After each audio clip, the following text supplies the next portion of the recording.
কেউ যদি আমারে কষ্ট দেয় আমি বদলা নিতে চাই, ঠিক কি না? কিন্তু ইসলাম বলে বদলা না নিয়ে বদলে দাও। কি করবেন? বদলা নিও না, বদলে দাও।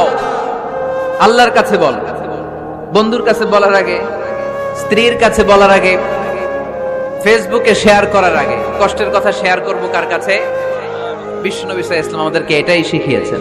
এই শিক্ষার মধ্য দিয়ে গোটা বিশ্বকে তিনি চেঞ্জ করে দিয়েছেন। তার নাম মুহাম্মদ সাল্লাল্লাহু আলাইহি ওয়াসাল্লাম। এই সূরা থেকে আমাদের জন্য শিক্ষা হচ্ছে আমরা বিপদে আপদে সব সময় ভরসা রাখবো একজনের উপর, তিনি কে? আর মনে রাখতে হবে the grief isn't permanent, the struggle isn't permanent. এই পৃথিবীর কোনো দুঃখ কষ্ট আর সমস্যা এটা পার্মানেন্ট নয়। সমস্যার পরে সমাধান আছে, দুঃখের পরে আনন্দ আছে।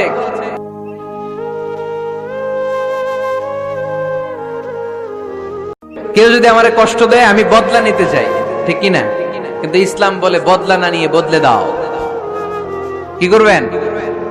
বদলা নিও না, বদলে দাও। আল্লাহর কাছে বল, বন্ধুর কাছে বলার আগে, স্ত্রীর কাছে বলার আগে, ফেসবুকে শেয়ার করার আগে। কষ্টের কথা শেয়ার করব কার কাছে? বিশ্বনবী সাল্লাল্লাহু আলাইহি ওয়াসাল্লাম আমাদেরকে এটাই শিখিয়েছেন। এই শিক্ষার মধ্য দিয়ে গোটা বিশ্বকে তিনি চেঞ্জ করে দিয়েছেন। তার নাম মুহাম্মদ সাল্লাল্লাহু